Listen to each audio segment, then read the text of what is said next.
At the bottom of the world, pressure turns metal into memory and silence into strategy.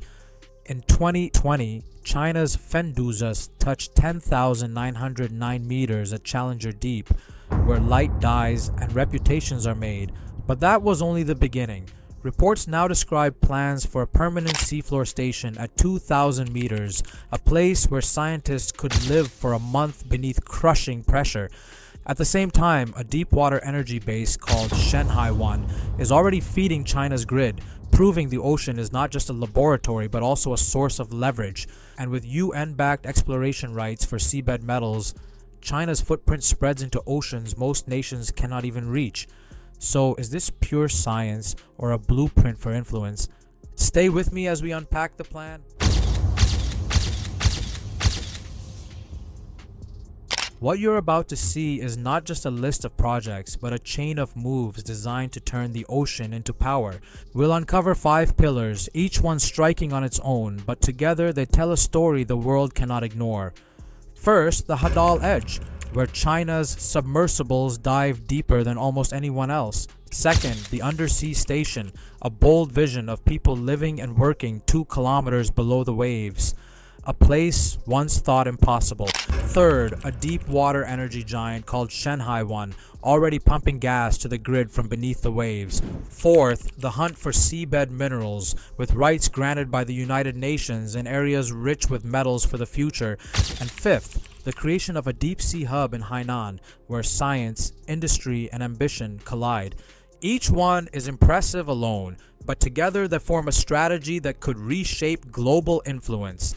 You will hear both the breakthroughs and the doubts, the promises and the risks. By the end, you will know the milestones to watch and the stakes if China succeeds. So let's begin with the first pillar, the Hadal Edge. The ocean's deepest trenches are places of crushing pressure and eternal night. Most nations can only dream of sending a machine there, let alone a human. But in 2020, China's Fendouzhe submersible did just that, plunging to 10,909 meters at Challenger Deep. It wasn't just a dive, it was a statement. That moment marked the arrival of a new capability, full ocean depth exploration. Very few craft on Earth can reach those depths and return safely with samples, video, and data. For China, the achievement wasn't about bragging rights. It was about opening a door that had long been closed. With Fendouzhe and its support vessels, China can now routinely send scientists into the Hadal zone, the deepest parts of the ocean where trenches cut into the crust. Here, they can collect microbes that survive under insane pressure, materials that inspire new alloys, and geological clues about Earth's restless past. Each mission adds to knowledge, but also builds prestige. The nation that controls the deepest frontiers earns a voice few others can challenge. Of course, the science is real. Discoveries of unique organisms, sediment samples, and chemical reactions may transform medicine and technology, but we cannot ignore the other side of the debate. Does building a fleet of full-depth subs serve only science or also strategic purposes? Could the ability to operate at the bottom of trenches signal more than exploration? Some say yes, it is proof of resilience, engineering power, and even deterrence. Others say it is simply curiosity at its boldest.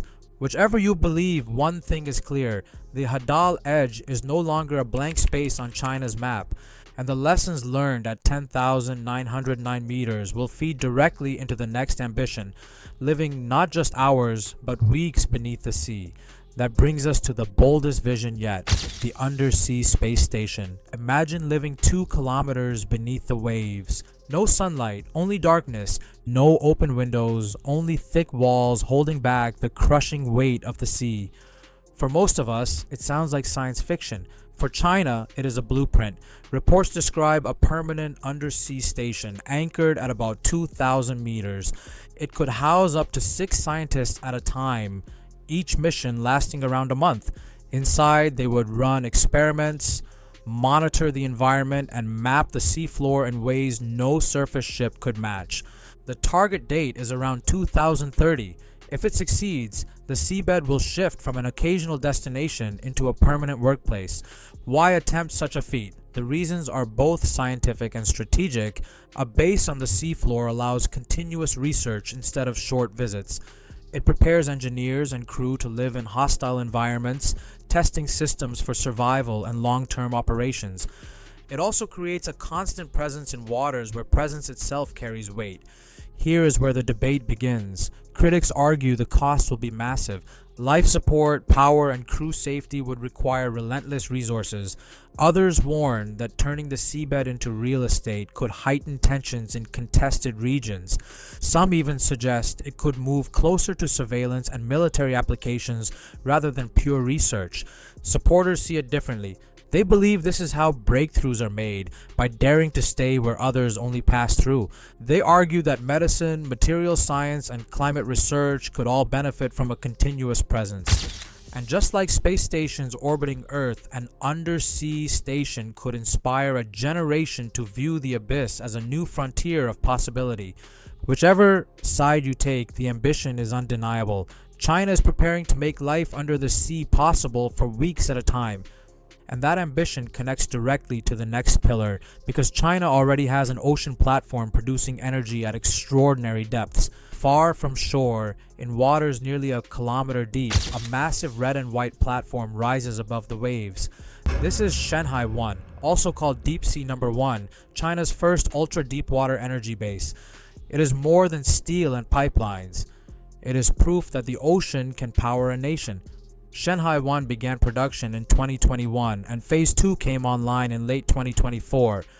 At its peak, the field is expected to deliver over 160 million cubic feet of gas per day, along with thousands of barrels of condensate. What makes it remarkable is not just the scale, but the conditions. It sits in a typhoon zone in water depths around 900 meters, yet it is designed to run with remote operations and withstand the violence of the sea. Supporters point to Shanghai 1 as a turning point. For China, it means less reliance on foreign imports. It builds the kind of offshore engineering expertise that can be exported or replicated in other basins. It proves that, even in some of the harshest waters, technology can deliver stable energy. Critics raise different questions. They ask whether the costs of such massive projects are sustainable compared to land-based alternatives. They warn about safety in extreme weather and the long-term economic viability of deepwater production. And some note that every new offshore field adds to tensions in already contested seas. Still, Shanghai 1 stands as a living example of ambition made real. Where once the deep sea was a mystery, it now fuels the grid. And the lessons from Shanghai 1 flow naturally into the next frontier, one even more contested, the race for minerals hidden in the seabed itself. Beneath the vast, silent plains of the deep ocean lies a different kind of treasure, not oil or gas, but minerals locked in rocks that look like blackened potatoes scattered across the seabed. These nodules, along with sulfides near hydrothermal vents and cobalt-rich crusts on seamounts, hold metals vital for the future of batteries, electronics, and renewable energy. China has made sure it is in the race. Through its agency COMRA, China holds multiple exploration contracts granted by the International Seabed Authority. These contracts cover areas in the Pacific and Indian Oceans, allowing Chinese teams to collect data, test technology, and prepare for the day when mining is approved. So far, only exploration is legal. The authority has not finalized the exploitation rules that would open the door to commercial operations.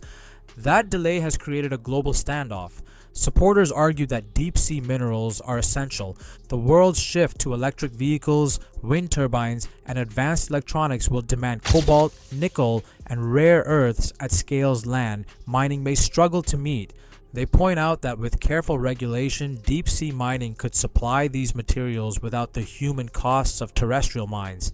They see China's contracts as smart positioning, securing a seat at the table before the rules are written. Critics sound the alarm. They warn that disturbing sediments could send plumes across entire ecosystems. Noise and disruption could devastate life forms we barely understand. The deep sea is Earth's least explored habitat, and mining could destroy it before we even know what is there.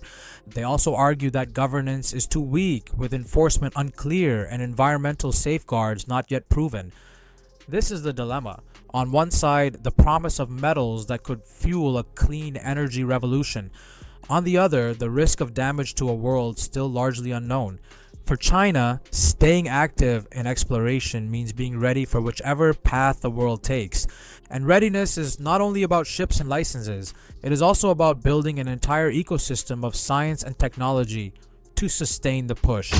That brings us to Hainan, the island that has become China's deep sea hub. On the southern edge of China, facing the South China Sea, lies Hainan Island. It is more than a tropical resort.